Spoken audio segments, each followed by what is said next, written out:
Yeah, so the lights is on. Just talking with OC. I'm your host, OC. Man, this your main man, Big AC the one. Feeling good. It's Super Bowl weekend. Let's go. Yeah, I've been feeling good, man. Today is my dad's. Shout out to my dad. His 71st birthday. Man, hey, and may he have 71 more. You know what I'm talking about? Mm-hmm. Man, hey, that's a beautiful thing. You know what? It is a true blessing to still have generational guidance in front of us. You know what I'm saying? And so, man, shout out to Mr. C. You know what I'm saying? Happy birthday to Pops. You know what I'm talking Nope. about? Mm-hmm. Man, and for his birthday, we get a Super Bowl showdown of the clam chowder cities. Yes, we do. Mm-hmm. Who's gonna make the best bowl for tomorrow? We gonna see Mike McDonald in that defense, right? Mm-hmm. Historical numbers. Sam Darnold in the offense, playing lights out. And I'm gonna step out on a fucking limb and I'm picking the Patriots by 2. That's right. That's who you picking with? That's who you going with? I'm rolling with the Patriots by 2. I'm Mm-hmm. going with the team that's been there before, and not necessarily the players, but I'm Mm-hmm. going with the coaching that's been there before. I'm going with the staff. Man, do you know that? I just heard a stat that what's my man's name? Oh God, dog it! The offensive coordinator 10th Super Bowl right now. Mm-hmm. This is the 10th Super Bowl, right? Mm-hmm. That the offensive coordinator is coaching for the New England Patriots. Of course, Mike Vrabel played in like 4 Super Bowls, and I mean he's been there before. Mm-hmm. Uh, Man, hey, Vrabel in there. But I'm gonna say like this, man. Like everybody got the Seahawks favorite, right? They 4.5 point favorites. Let Vegas tell it. 60% of what they call the smart money is on the Seahawks, which is a leery number to me. If they were so favored, you would think 80% of the smart money would be on the Seahawks. Somebody gonna cash in tomorrow. Mm-hmm. Matter of Mm-hmm. fact, I'm gonna make sure it's me on a small ticket. Mm-hmm. I, I don't trust nobody out there enough to to throw a big ticket down there. But no, yeah, man, I really do feel like it's gonna be an entertaining game. Um, I feel like it's gonna come down to some haywire last second ish because that's what this season has been completely, unless it's just a blowout. But I kind of don't see that happening. Yeah. And man, like you know what I mean. Like honestly, the Seahawks, thanks to my Niners defense being all blind and beleaguered, and the Rams not looking like the Rams last week. The Seahawks or a week before, Seahawks kind of skated into the Super Bowl. Well, they do have a good defense, and Sam Darnold has Yeah, something to prove to everybody. But I just want to say that the New England Patriots got the story. They got yeah. the defense. They got the offense. They got the owner who's been to 800,000 Super Bowls Hey, with many different teams. Um, and they so also they got snuffed this year, right? Him yeah, and so they Belichick was both up for the Hall of Fame. yeah. Neither one of them got in. Tell me Yeah, where that happens. yeah, and I think that I want to, as much as I do want to go with Patriots. I'm going Seattle. I'm I going like it. Seattle because I think the defense is going to be the key. I think May to me he got to win this game for he got to Yeah, play well and win this game for New England. He has to. right. Right. Sam Darnold don't have to play well for the Seattle Seahawks to win this game. So that's what I'm looking at right there. So I'm going Well, Seattle, man. man, y'all, welcome to the podcast by the name. This is what makes the world a great place. It's difference of opinion. I'm Difference gonna of say like this: with the defensive line that I see the New England Patriots putting out there tomorrow, that front seven is gonna give Seattle more problems than it's had the entire postseason. But more than a front seven, I'm gonna go with that back four. Look, Christian Gonzalez playing out of his mind. I'm not gonna say he's gonna lock up Smith and Jigba because nobody does that. hmm Bro got 1,965 receiving yards or something this year. He's ridiculous. So I'm not saying that Smith and Jigba's going to be shut down, but I do think that in some crucial moments, especially because Sam Darnold's been known to give you one, that they might be able to take care of some opportunities. I mean, they might be able to see some opportunities. And I know Vrabel going to have them ready to do it. Well, I think so too. I think so too. Yeah, Teams take on the identity of their head coach, no doubt. and that's a tough thing. New England's a tough team. Don't get me wrong. New Yeah. England is not going to be no pushover out there on the field. It's just that they need to realize that, they may not do it this year. Hey, and I'm gonna say like this too. After watching the first 2 years of Mike McDonald's coaching career, man, I knew about him as the defensive coordinator in Baltimore, but Mm-hmm. I didn't know his acumen was so prolific. You know what I'm saying? Mm-hmm. Homeboy went in there, and if you can come in behind Pete Carroll and boost the culture and the atmosphere, he did that. You know what I'm saying? He came in and really dotted the I's, crosses the T's for them boys. And like, man, he ain't been in doubt about none of his decisions made. Right? Everybody, oh, you sure Sam Darnold? Look at him right now. In the bowl, ready to go. Against a team that they licking their chops against. Let's just be real. All the teams that pass on Sam Darnold, as far as giving up on him, they sick right now. They sick right now, right? And hell, we didn't even pass on him, and we sick right now. So, like, I ain't gonna lie, right? I will say this: at the end of the year, when he bounced out of Frisco to go start for the Vikings, right? I was kind of torn on who I wanted. Did I really think it was him or Brock Purdy? And I'm gonna tell you, I'm still fucking with Brock Purdy, right? I'm not mad about it. Sam Darnold, the sun is shining on his ass right now, right? But I do feel like his career line is going to be what it is. He'll never be the number one quarterback in the league. He won't be the 32nd. You know what I'm saying? Right now, he's playing at the top 5 level, though. Yeah. He did. But his interceptions, his turnovers, his ball handling, I'm going to be watching that very closely tomorrow because that's where I think the biggest weakness is for Seattle on offense. Now, I'm gonna step away from the analytics for a second. If you could go to the Super Bowl, how much you think one of those suites cost? Oh man, them suites sitting up there in excess of $25,000.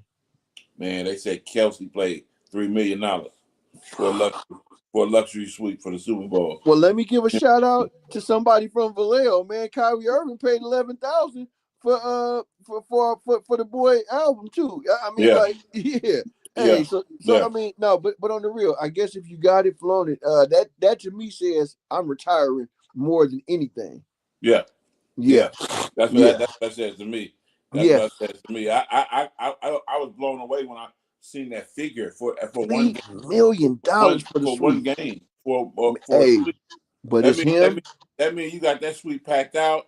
You're gonna be comfortable the whole game. Oh yeah. Patrick and his you better bum get knee. You better get there 3 days ahead of time to stay some time in your suite. No, damn right. Hey, invite the Swifties. Get Pat Mahomes up in that joint and everything else. Man, like, whoa. But I don't think he would have that much of a desire to be at this particular Super Bowl if he wasn't doing a farewell. I would not even be surprised if at some point in the game he announces his retirement. Shout out to Antoine Lamont Collins. Hey, what's up, guys? He's gonna be working the Super Bowl this year as a crowd control person. So my hat is off to him. If I could have got signed up, I would have got signed up and worked too. But that's gonna be a great experience. You're gonna get to see behind the scenes, no doubt, what goes on at Super Bowl. It's gonna be wonderful thing. It's gonna be a wonderful thing. And I'm gonna tell you what, if they cross the cutty the wrong way, it's gonna be one of them chokeouts that you see on WWE. He more so in his life right now. He more so like, play with me if you want to. That's what I'm talking about. That's what I'm talking about. So that's good. That's what's up, man. Shout out to man. No, that's what's up, man. That's dope. It's funny, man. I've been in the mixed emotions. I've been on a mixed bag. I'm a Niners fan. Of course, if y'all don't know it, bang bang, you see all the jerseys and shit in the background. Man, I've been on a mixed bag about the Super Bowl, but when it comes down to it, I'm a fan of good sports, man. And like, I'm gonna want to see this, right? And also too, if you're gonna get beat by the champs, goddammit, right? Like I mean, I guess if you want to take some consolation, I don't take them kind of things. I just want to see somebody get the snot knocked out of them tomorrow, and I want to see a good game. And man, hopefully Hopefully we get that delivered, man. That's gonna be exciting, man. I can't wait. Hopefully the Cuddy get a chance to get a little bit of footage, man, to throw around, so we can see some of that behind the scenes. Yeah. Yeah. No, not. I like it for the fact that, like I said, but it's behind the scenes and you get to see about everything. And one of your favorite players might walk by, and, no doubt, get a picture of something with him and talk to him and stuff like that. Yeah, but, no doubt. But football. It's been a great time. It looked like it's been a great 2 weeks for the city of San Francisco. No doubt. No doubt. City of Santa Clara. Yeah. They putting on a great. I haven't heard nothing bad come out of the news. I really haven't either. Actually, nothing but good things. Even though I probably didn't even want to hear them this couple weeks. With my team on the sour. No, but for real, it has been a great week. The economy, this is a great boost for the economy, right? You got everything from hotel staffs and restaurants. Like, man, this is really boosting the economy. This brings that tourism dollar back to your city. You know what I'm saying? And San Francisco, it took a little bit of a nosedive the last few years. But I got to say, Marty Laurie, I think that's the name of the San Francisco mayor.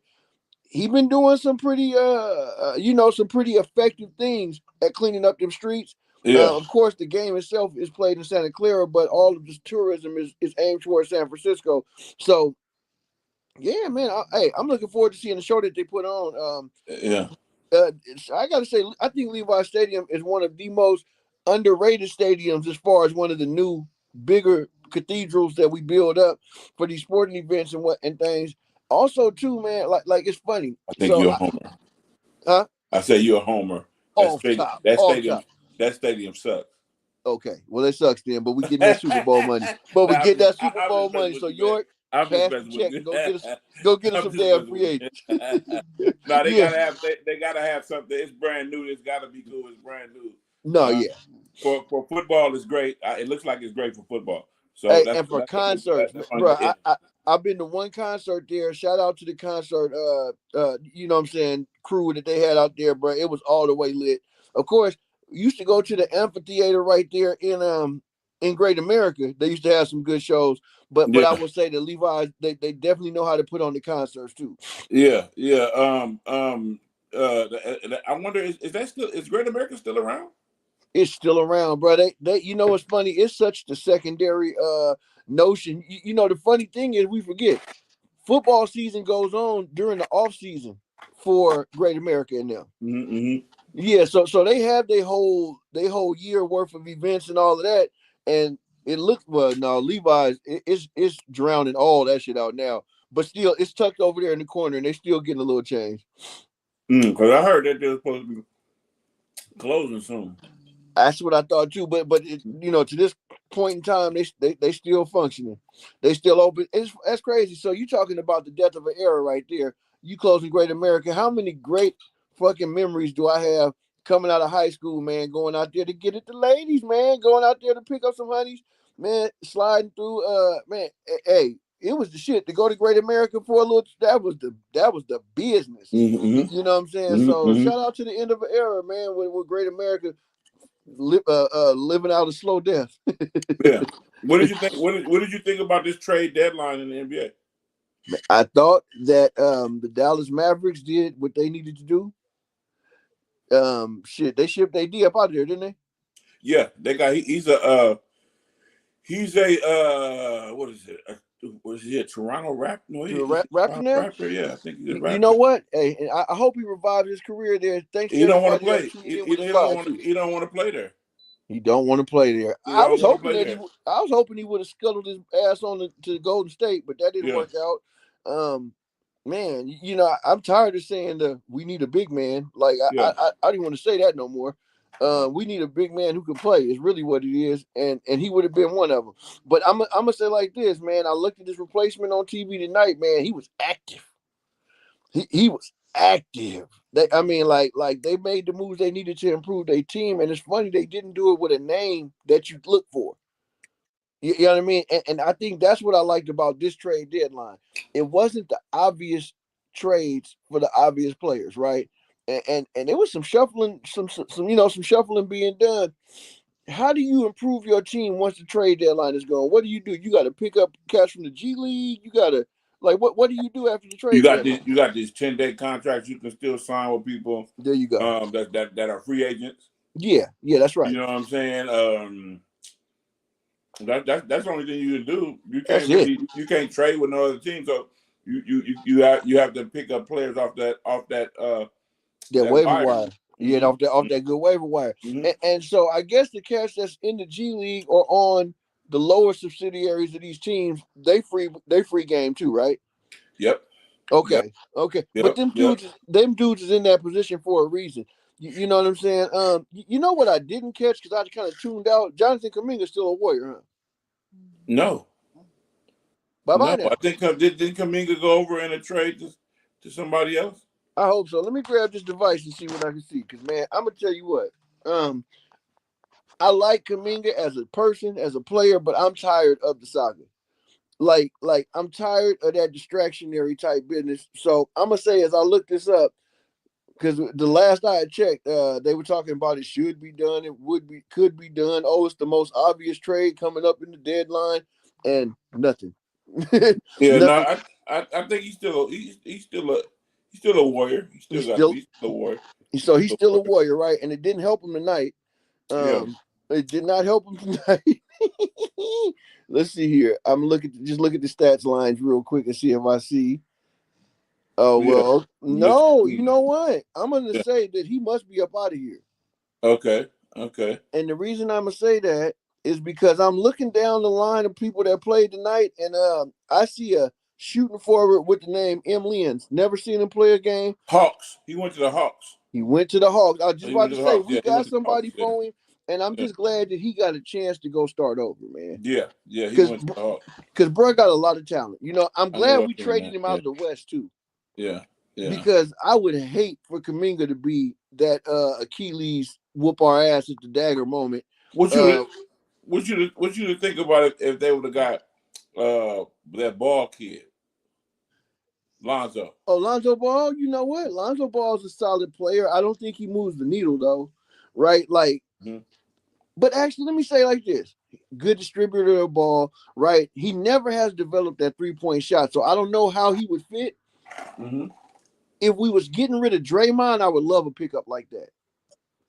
Like how we was talking about, what if they got Giannis, but they had to give up Draymond to get him? I would have loved to see Lonzo Ball come in and be a distributor of the offense. Because he definitely's got that skill set down pat. That's what I was thinking. Yeah. Lonzo Ball give you a solid point guard. No doubt. And a traditional point guard, right? Like a dude that plays in front of the position. Like, I don't feel like that steps on Steph's toes at all. And he didn't play again tonight, although they say he ain't got a serious injury. Like, I wonder if that affected the Warriors' chances at the deadline. The Warriors got back Porzingis. Who? Porzingis, Kristaps Porzingis. They traded Buddy Hield and Kuminga to the Hawks and got Kristaps Porzingis. That was the worst trade we ever could have made. Damn it! He's just too frail. Oh, the availability is what you're talking about. Yeah. Oh, now the skill set, he fits perfectly. The skill set out there on the floor, his floor game. You put that with Steph Curry, that's some dynamic ish right there. Yeah. Automatically it boosts us up, right? But his availability, man, is usually a problem. Yeah. It's usually a problem. And he's always been a dude that I've been watching for them knee and ankle issues, right? That like, tall, lanky ball players like that. But shout out to the Warriors, man, for making a play. Making a play on a 5-star player. Because just as far as what he could do basketball wise, I like it. He can fulfill that dunker spot. You know what I'm saying? Been needing that. And he can stroke the three. Yeah. If you need him to step out, he can step out. And we finally talking about legitimate rim protection. I'm just talking about them last minute swats at the ball. That same shit that Wembanyama be doing, man. Wembanyama. Yeah. But I've been watching him like just. Man, all you can do is he looked like an alien out there. First of all, yeah, but right, Yeah, I'm just saying. I swear his arm turns into Plastic Man. You know how Plastic Man it just, bro. He be snatching snatching cat shit down on the run. Mm-hmm. Yeah, nah, on the real. So let me say this. I like that move. I like what we did. And obviously, the shooting forward I was just talking about, who I ain't never heard of or seen play a game, he must have came from the Hawks as well. Which one? Let me see. What was his name? Because they say they traded both of those for Kristaps Porzingis. Oh, both of them straight across from Porzingis. Yeah. Okay. Now, they probably picked up somebody. Man, you know what? TBD, right? I'm gonna say Leon's. Yeah. Right. I'm not up on his game yet. I'll be happy to see that he's some player that I just ain't heard of yet because he plays in some other market. But no, Porzingis, that moves the needle. Yeah. That moves the needle. You talking about position of need. I think he could teach that boy Post how to be a little bit better at what he do. Yeah. Right. And you got history and you got chemistry with him and Al Horford already because they both played together in Boston. Mm-hmm. So Al Horford, yeah. Al Horford. I forgot Horford was out here. Right. Who was looking like a disappointment at the beginning of the season, but I like how his game is shaping up since that sciatica been out. He like one of those dudes that got to warm up. He got to warm up. He got to warm up, and hey. But I'll say, like, I see a genuine chemistry is what I guess what I'm getting at. Yeah. I see a genuine chemistry. Him and Steph out there. Shit, him and Draymond out there, they look real good. I'm missing Jimmy Butler. I ain't gonna lie, Jimmy Buckets, we miss you, man. Shout out to Jimmy Buckets. I hope your recovery is a speedy and a successful one. But yeah, no, you know what? The trade deadline was actually live. I'm glad that the Warriors did something, right? And I'm so happy to see Kuminga get a second chance at life because it didn't. I want to say that I don't think it mattered what he did on the court this year. Right from the moment that Steve Kerr said, "Nope," see, he still ain't doing it. It was over. It was over for him. Mm-hmm. It was over for him. And you look at that immense amount of athletic ability and talent that he got. He gonna make the Hawks some happy cats, man. And I hope he can find that consistency, being able to play every night. Well, that's what you want. Yeah. And sometimes your seat is just worn out in a certain area, and then you got to go somewhere else and turn it and get a new seat.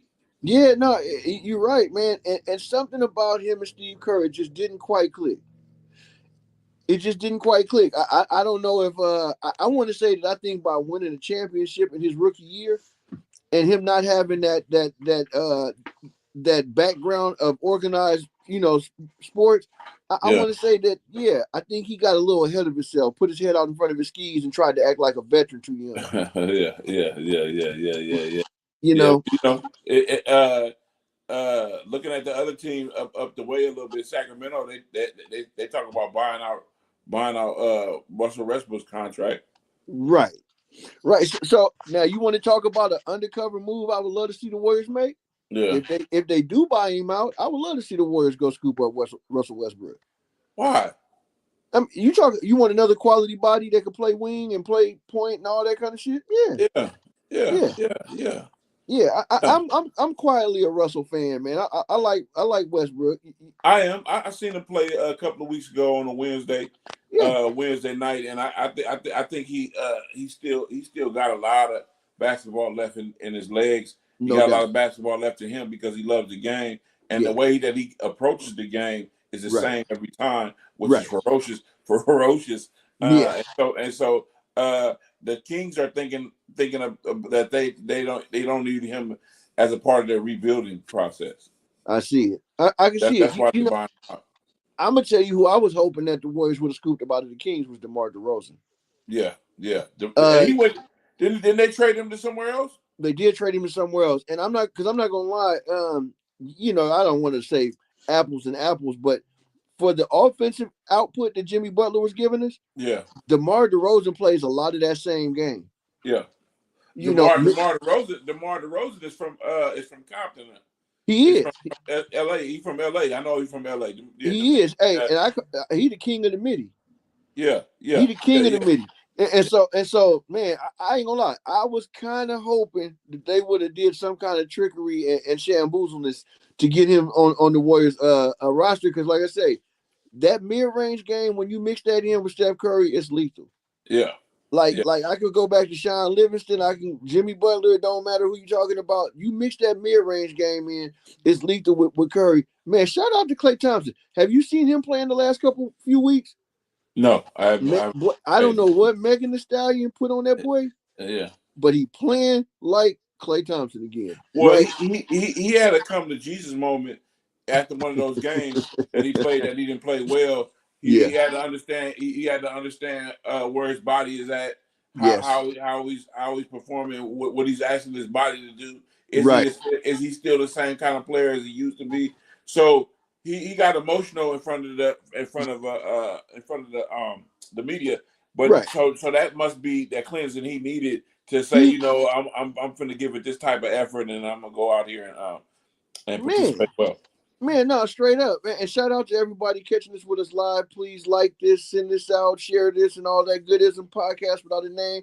Your main man, Big AC, the one with my co-host with the most. Talking with OC, I'm your host, OC. Yay! And y'all know what it be. Man, hey, Klay Thompson, he needed that then. Yeah. I did not know about the breakdown moment that he was having. But yeah, I'm gonna say he needed that.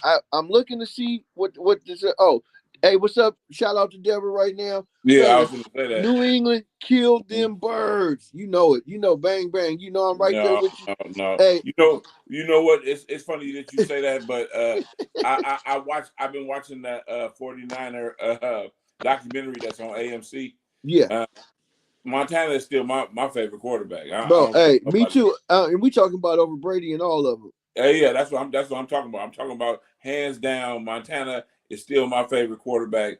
That played in this league. As far as ones that has won championships. That's what I want to say. No doubt. Because you got Dan Marino, you got another sub list, right? You got your Jim Kellys, you got a few cats out there. You shit, Fran Tarkenson. Let's not get it started, right? But no, you're right. Joe never choked. He never collapsed under the moment, under the lights. And I gotta say, like, I don't know. Brady didn't seem to have the same command as Montana.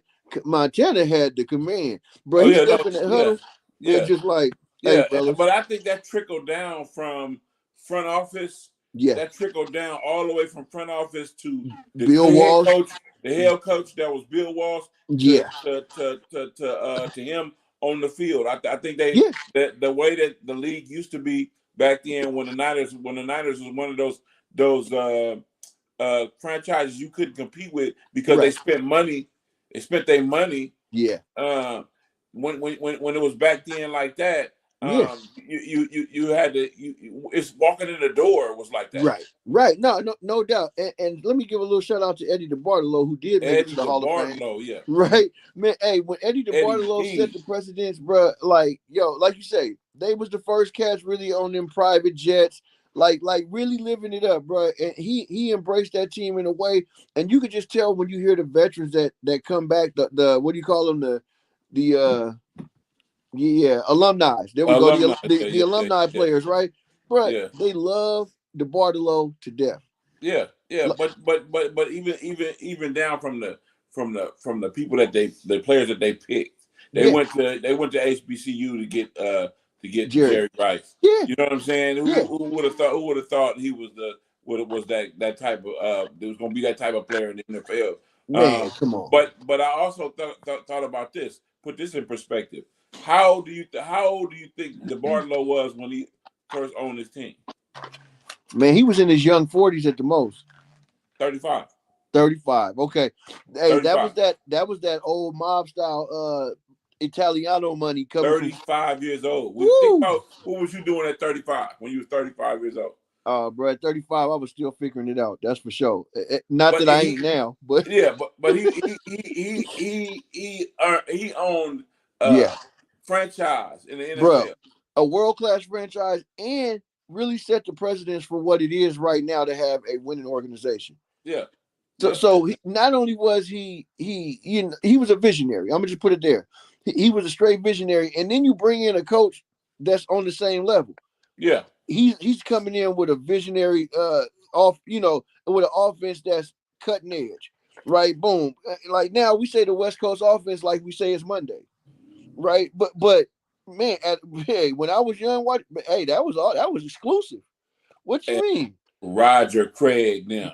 Roger Dodger, boy. That shit was exclusive. Then you go over to the defense. You go over to the defense and you see Ronnie Lott back there. Hell yeah. Yeah, Jeff Fuller. That's it. Man, Keena Turner. Bro, I ain't gonna lie. And then you had them defensive linemen who never got no respect. Dwayne Board, Brian Young, like them. Who played their position? What about the Randy Crosses? Man, bro, hey, you ain't lying. Jesse Sapolo. Jesse Sapolo, yeah. Hey, you feel me? Yeah. Like, man, real talk. You know what I mean? Like, hey, they all understood alignment and assignment, man. And let's put this on the record. That was before my team was in existence. Absolutely. My team wasn't in existence. No, absolutely. Absolutely. Now I'm gonna say like this, right? Now you want to talk some more visionary, bro? When Ozzie Newsome was the GM of that team, yeah, bro, he put team building down to a science, right? Yeah, that put the rest of the league on notice. Yeah, right, yeah. right. And so, bro, like I was jealous for a few years, man. I was like, bro, Ozzie out there shaking it up. And shout out to him being one of the top tight ends of all time too. Right. Like we ain't gonna forget about that part of what he do. But yeah, no, like this is about linking up with trailblazers, right? And one thing it is like you can't be afraid to reach out and get with another giant, right? If you were trying to do something great. You have to let the people that do what they do in their professions. You got to let them do what they do. You can't be a Dallas Cowboy organization and think you're gonna win when you don't let the people do what it is that they do. Man, come on now. You hired this person. You hired this GM to do that. Let him do that. No, straight up. You hired this head coach to do that. Let him coach the team. Let him coach the team. Let him be the end all to be all. Come on, let him coach the team. When you do that, you give yourself a better chance to win. Ain't that right? Oh, and another shout out for LaRussell, man. Not just the thing with Kyrie Irving, but he did just sign a deal with Roc Nation too for his touring and whatnot. Man, bro, he busting down whatever glass ceilings and half-ass locked doors we got around here left. So like man, the point I'm getting at is we shouting out Titans today, man. We shouting out Giants right now, man. People who ain't afraid to link up with another giant, man, and be colossal. Yeah. And it's a shame that the Clippers traded CP3's rights to the Toronto Raptors. Yes. Now that's funny that you say that though, because if you look at what Toronto was trying to put together there, they was trying to put together a little something. They was trying to put together a little fake generational Lob City, with CP3, and that wasn't gonna work. Anthony Davis and the whole thing. I'm surprised though to see Anthony Davis just flat out say, for the second time in his career, I just don't want to play there. Well, no, the team said they would shut him down for the rest of the year. Toronto team said that. Yeah, the team said they traded him. They trying to get all they worth out of him. So I don't know how you could trade somebody and they're not healthy, but I thought you had to pass physicals and shit. That's what I'm saying. So I don't know how that works, but. So they said they were shutting him down for the rest of the season. Yeah. Like that. And I was reading that in this article. I could read that article if that article is accurate. It's accurate. They sitting him down like Professor X. Yeah, you know what? I'm gonna tell you, he never quite looked right this year. Right, and people talking about AD is washed and all that. I just don't think he was right this year. I'm not gonna go as far as to say he was washed because he was just one of the top centers in the league 2 years ago. So, but when you that size, you are injury prone.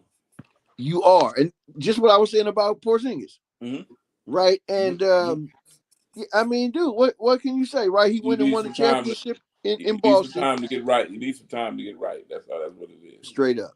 The one thing I will say good about it, picking up somebody like Porzingis, right? We do have a pretty good wealth of depth on the team if they find a groove and start winning games. Yeah. So maybe because they got a few players that don't play back to backs and all that. We'll probably put Porzingis on a similar pitch count, right? And I'm hoping that for the Warriors that they find a balance of who to play and who not to play, and kind of alternate it in a way where they find something that works, man. Because they play more dudes than everybody else anyway right now, playing 11 off the bench every night. Because they Lonzo Ball, they waving him in Utah. They waving him. Yeah, they waving him in Utah. They just traded for him, though, right? Yeah, but they waving him in Utah. Well, you see the whole thing about these trades too. Utah won a salary dump. Yeah, we got to remember. Yeah, the reason why a lot of these trades are made because it's a business. That's it. It's the business of dumping salary, the business of getting your cap up. This is a business. Yeah, no doubt. And I gotta say, bro, I've been watching the little NCAA basketball this year already, right? Yeah. And it's some nice prospects coming out next year in the draft. I know they say that every year, but I mean, I'm saying that. I've been seeing some nice cats, man. And the youth movement is on in the NBA right now. Oh yeah, because Charlotte waived Mike Conley. Damn. Yep. It's on, man. We're not playing. We trying to get younger. We trying to get faster. Yeah. But you need, but it's a line. You need, but you need veteran. You need veteran presence. You do. Let's look at Houston, right? Yeah. Houston was unnoticed potential until this year. Absolutely. You go get KD. You already got your coach. You got a young, hungry roster that they got young hitters, but they didn't have a closer. They didn't have that guy like Sengun. He good. He can carry the load, but when it's time to bring it home, you need that KD. You know what I'm saying? You need that Fred VanVleet. You need them players, man. Even if they're not playing heavy minutes, right? You don't think that the team with Chris Paul is benefiting right now?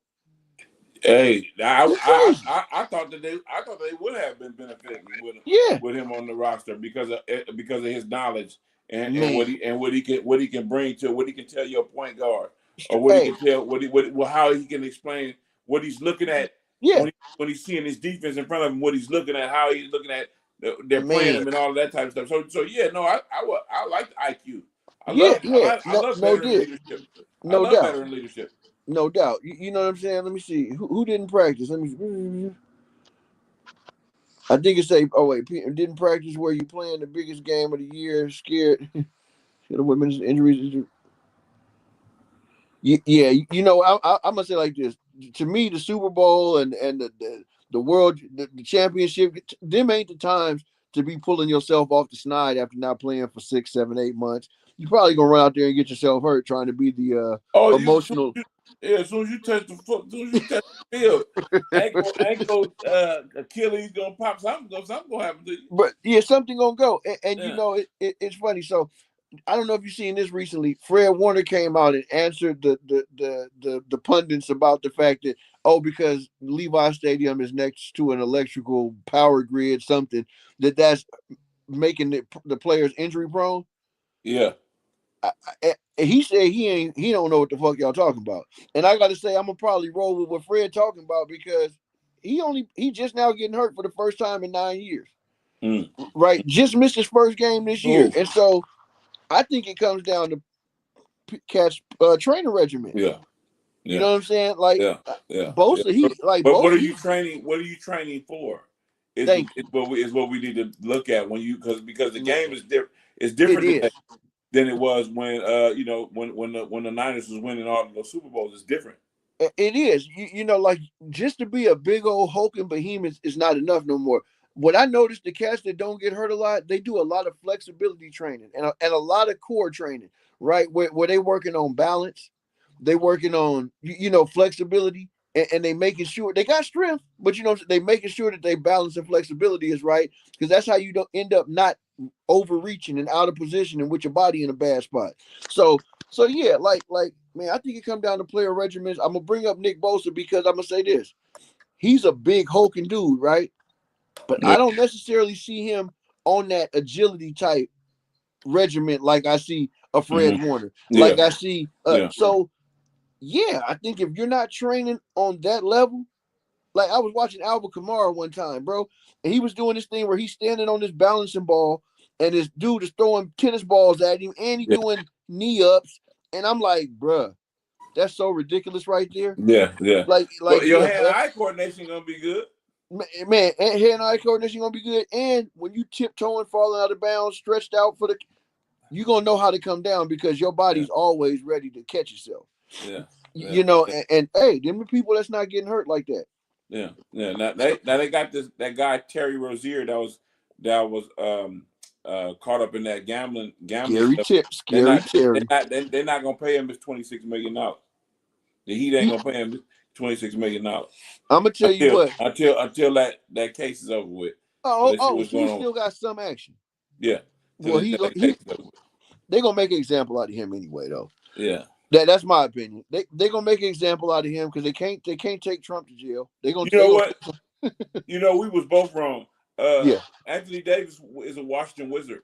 Washington Wizard. And now I know why. I see why he don't want to play there. Yeah. So they sit them down for the rest of the season. Yeah, I knew it was something. Yeah, I knew it was something. So okay, they shutting him down for the rest of the season. Anthony Davis is nothing but an asset for them. He's trade bait. Yeah. He's definitely trade bait. In my opinion, where does Anthony Davis fit into your rebuild as the Washington Wizards? He don't. Unless they're going to try to pick up, unless they really going to build around him, unless they're going to really build around him, right? Which they probably not. And how can you do that when you're not available? Exactly. Now they got Trae Young, right? They got old Ice Trae. Oh yeah, they do. Yeah, they traded for Trae. Yeah, I forgot they traded. Yeah, they got McCollum for him. It was McCollum for Trae. Oh, okay. Was the trade with Washington? And all I'm gonna say is this, right? Like they could have something there, but they got a lot of young inexperienced that ain't ready to go compete for nothing. When you are trading Jordan Poole out of the building, and he's one of your best players, you say. You know, I mean, Bruh can shoot a little bit, but he ain't no, he ain't no league leader. So I'm just gonna say like that's one of them. See, now that's one of them franchises in the world right there who is like a year after year, bro. They are a non-contender. You can count on them for the blooper reels. You can count on them for the follies, man. Why though? Why? That'd be my question in my mind. If this is a professional league, why is it that some teams that just they don't compete? Why is it that they don't compete? The part that burns me up more is why do you look like you're not even trying to compete? And then that kills me. That kills me. It's not like the NFL where the worst team get the first pick. No, it's a lottery. It's a straight lottery. Yeah, it's a lottery. So you're not as an organization. If I own the organization, I would want to win, man. I want to win, man. No doubt. No doubt. And we talking about. I mean, we ain't talking about freaking Tacoma, Washington. We talking about Washington D.C., bro. We talking about the nation's capital. We talking about a sports-rich city that is they serious about their sports.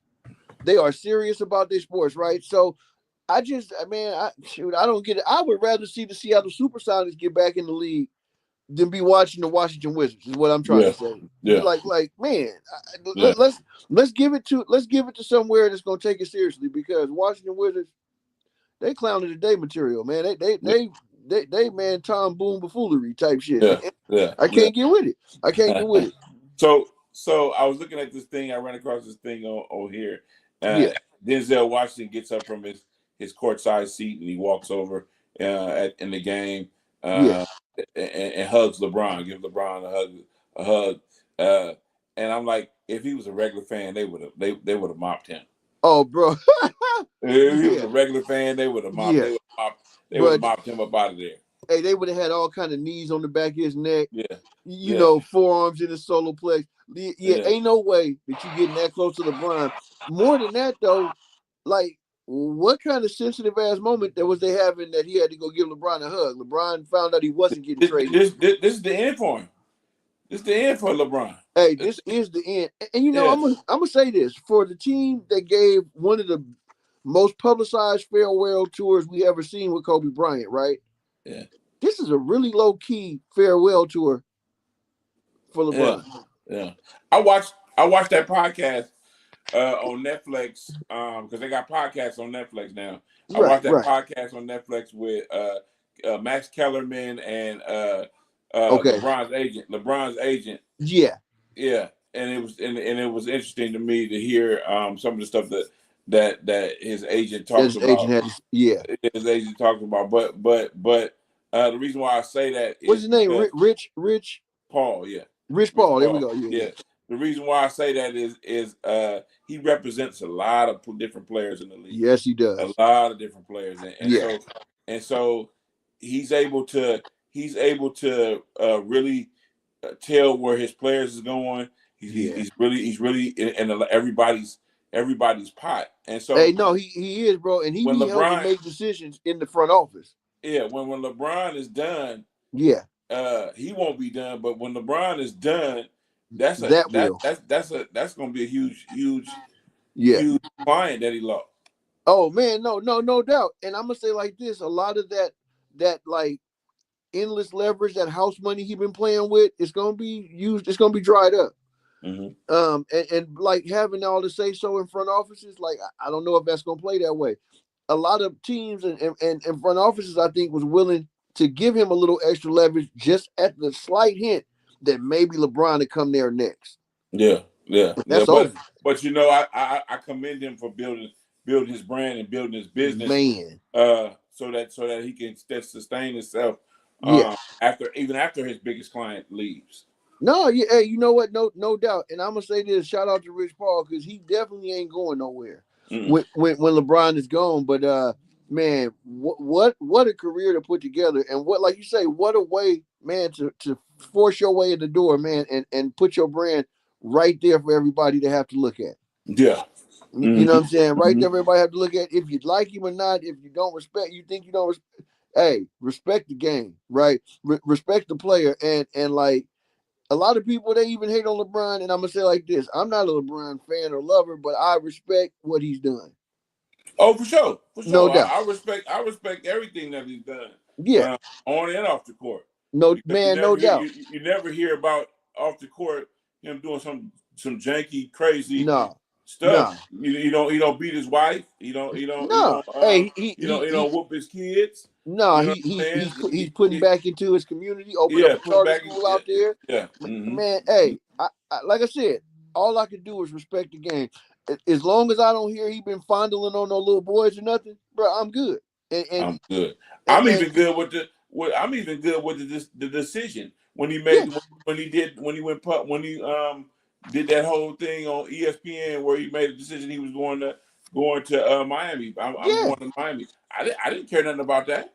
Bro, I didn't care nothing about that either, but I'll tell you what he did. He definitely upped his stock when he was doing it. Right? Yeah. He monopolized the headline that year. And then they messed around and went out there and won one or two, right? But the off the field stuff on that, off the court stuff, that whole thing was sponsored. He was sponsoring what is it? A college. It was a college, certain college he was sponsoring. Okay. Online college. It was online college that he was sponsoring. Yeah. For people to go get educated. Right. In that decision making. So that's why I say I still like the fact. I like the fact that he did it. No doubt, bro. He opened up a film company, right? And he didn't put on a bunch of names that's already used in, already up in the industry. Man, he went out there and really made put a platform out there for up and coming producers and directors and all of this type of thing there. So man, like I say, shout out to LeBron James and people who will blaze a trail. You feel me? Like man, I love that. Like we was talking about earlier with the Bartolo, just visionaries, man. Like just people who are not afraid to say, "Come in here, come on." You can't tell the NFL story without talking about that 49 franchise. You can't. And you know what? I think that's why he was the first ballot Hall of Famer, and Kraft not so much, because all he did was follow the blueprint. Yeah. But I still say it's janky that you don't let a person that's been a part of that many Super Bowls and won that many rings as an owner. You don't let him in the Hall of Fame on the first ballot. That sucks. Right. No, and I agree with you there. like even more so, I'm a little upset for him more so than I am even Belichick. I'm gonna say that because Belichick had deflate gate, cheat gate, goddamn me, stealing signals, whatever the hell. He did everything it took to win. Yeah. Yeah. If you ain't cheating, you ain't gonna beat. You ain't trying, right? You ain't doing no cheating. You ain't gonna be doing no beating. That's it. Right? So I'm gonna give him that, but I'm gonna say like Kraft, man, like you say, first class all the way, man. Mm-hmm. He really, man, he done changed a lot of dudes' lives. Yeah. A lot of dudes' lives, and you know, you would think that he would have got his shoe in because you can't blame him for what the coaches do. You can't blame. But I'm talking about Kraft so much doing it in the salary cap era. Yeah, no doubt, that's big. You know what I'm saying? That's tough to do in the salary cap era. Yeah. To be able to manage your team and pay players and that's a great point. Release players on time. Yeah. Like Willie McGinnis. You know, release players on and all of that. Richard Seymour. Seymour. Like, yeah. I can think of a few where I'm like, man, they still got. Why would you do that? No. But you know what? The money that they wanted versus the output they was given, it wasn't gonna work. Yeah. And he wasn't sentimental about it. Yeah. It's business. And you know, the Jerry Joneses of the world and all of that type of stuff. I think if you look at it on a whole scale, I think you have to put the Niners up there in the top three. Right. Influential franchises in the league. Yeah. No doubt. You know what? No doubt. And yeah, I mean, and like you say though, ain't no argument to be made much for the last generation of Cowboys football. But like the Kraft and them boys over there in New England, they deserve their seat at the table, and they didn't get took care of this time around. You know, I'm wondering what it's going to be like when it's time for Andy Reid to go up. That's interesting. That's going to be interesting. But that's why I say, you know, you have to be. They have to make these voters accountable for what they vote and how they vote. Right. Because if you start doing that, then it can't nobody hide. They're not gonna be making these stupid ass votes. You know what? And that is real deal. That's real talk. And that is it. Where, like you say, they get to throw a stone, bro, and hide their hand. Yeah. Man. Yeah. And then they go on national TV and dog them and talk a little here and there. Where it's like, yo. You just was in the same room as this dude 2 days ago. Yeah. How come you ain't had none of that to say then, tough guy? Yeah, tough guy. Yeah, tough guy. You know what you got to say now, tough guy? Yeah, come on, tough guy. Yeah. You wasn't talking that ish when he was in front of me. Man, hey, straight up, and like, man, I got to say, Belichick had the league on notice. Man, they were scared to ask him questions in interviews, and now they won't even give him a vote to get into the HOF where he deserved to be. Yeah, where he deserved to be. Where he deserved to be. Where he deserved to be. And I think we got too many of these people, outside people, voting on shit that players should be voting on. Players should be voting on that. And the consensus of coaches. Yeah. And I think you're right. I think it should be more of a. What about these AP writers? Fuck these AP writers. A lot of them ain't even played. Bro, most of them ain't even played. You don't know what an XJG. You don't know how to call a play.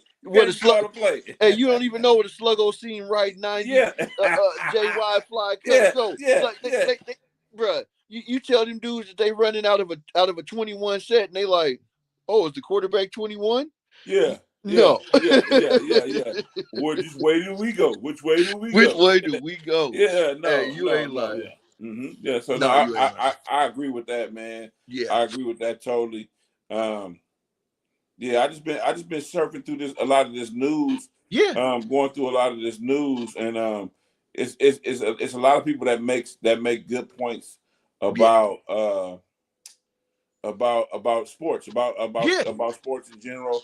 They got some great takes, but let's be real. Right. I think you have to have covered the game for a long time, or you have to have been a player to be able to understand what's going on. Yeah, and if you've only covered the game, I think you got to have some insider access, right, to really understand, right, to really know. If you haven't played, if you ain't been part of locker rooms before that, then you got to say that, like, yo, if you haven't been there when they're at their lowest moments and seen how much it crush them, or see how elated they is at their highest, then you don't really understand getting to the pinnacle of sports or falling through the floor. You know, they get up there and Monday morning quarterback it all day, and man, dude, like you say, man, I didn't done 2-a-days. Bro, I didn't got out there and busted up, and I'm gonna tell you, like, ain't none of that shit easy. Just getting through a training camp, you got to salute them dudes. You know what I'm saying? Just getting signed on to the practice squad, like, man, that's an achievement. You know, and so, like, when the cats get ready to say, "Oh, so and so's a bust," this and that, you can't write a dude off in a season and a half, and he was in a half. No. That's why I stay away from that type of commentation. I just talk about the sport itself. No doubt. And you know how some of these cats are elite, and some of them are just regular players. Because when you in the NFL, everybody's good. Yeah, everybody's exceptionally good. I mean, everybody's damn good. Yeah, there you go. Damn good. Yeah. Who am I to say that you ain't nothing? You ain't nothing. No, what I'm gonna say is your play shows us that maybe you don't want to be out there. That you ain't, that you don't want it as bad as you say you do. Man, no doubt. So with that all said, right? What's your score? Prediction for tomorrow? I think it's going to be a low-scoring game. I think it's going to be one of those 17 to, 17 10. I almost want to say 12. I almost want to say 17 to 12 when you said it. Like, 17-10 victory for Seattle Seahawks. Okay. Because I really do think that I like to take that Sam Darnold don't have to play as well for them to win. You're right. They don't have to do it. They have a great defense. They have a great defense and they have a good special teams. Yeah. Don't throw them out. They can block a punt or two. They can block a field goal. And I was gonna say in the return game, like Snead could change the whole game. Absolutely. He could change the whole game. Yeah, so that's what I'm going with. I think that Vrabel team, they're good. They're good. They're good on defense, and I think they're good on offense. But they quarterback have to play well for them. I know. I get what you're saying. Like, he's got to put on one of them all-world performances. Yeah, he Sam got to use his legs. He got to show his team that we get on my back. Right.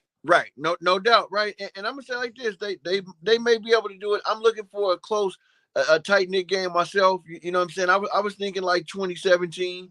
You dig me? And that to me is a Patriots more favorable score right there. So we're going to see what it turns out to be tomorrow, man. This is the game of the year, y'all. That's what they say at least. But honestly, this has been the season of the year, man. I've enjoyed this entire season of football, man. And like, man, I can't remember the last time I really enjoyed watching football, watching things play out. Right. I can't remember the last time I really felt like this as a fan. No, you're right, and this is one of them like few times where I'm like, no, this season was so good, my team in it or not, man. Like it's been a hell of a ride. Hell of a ride. You know, sometimes it's like if my team ain't in it, fuck you. But no, hell of a ride all the way, man. And shit, we already at an hour, dog. Well, before we leave, shout out to that dude Christopher, the kid. He got a heart transplant. Yeah, he's supposed to be on his way back from his health getting better. So a kid played. Shout out to kid, man. And I don't know you personally, but that's a big story. That's a big story. I don't know him personally neither, but I'm gonna tell you what. Back when I was 14, the kid played kick step. Man, I was all about that. I had the high top, all the shit, man. Very influential dude for our generation, for sure. Mm-hmm. Shout out to him, your Ham Right podcast. Always keep bringing it to us every week. Man. Always. Man. Shout out to Talking with OC. You can get Talking with OC at you can get Talking with OC at talkingwithoc.podcast.com. That's the new website. Talking with OC at Talking with OC podcast.com. There it is. Talking with OC podcast.com. Don't forget it. Get with it. Thank y'all for joining us live. Please don't forget to smash that like, share this, let everybody know about it. Hey, Mark your boys' words. Let's go, Patriots. Hey, I'm out of here, y'all. It's always fun.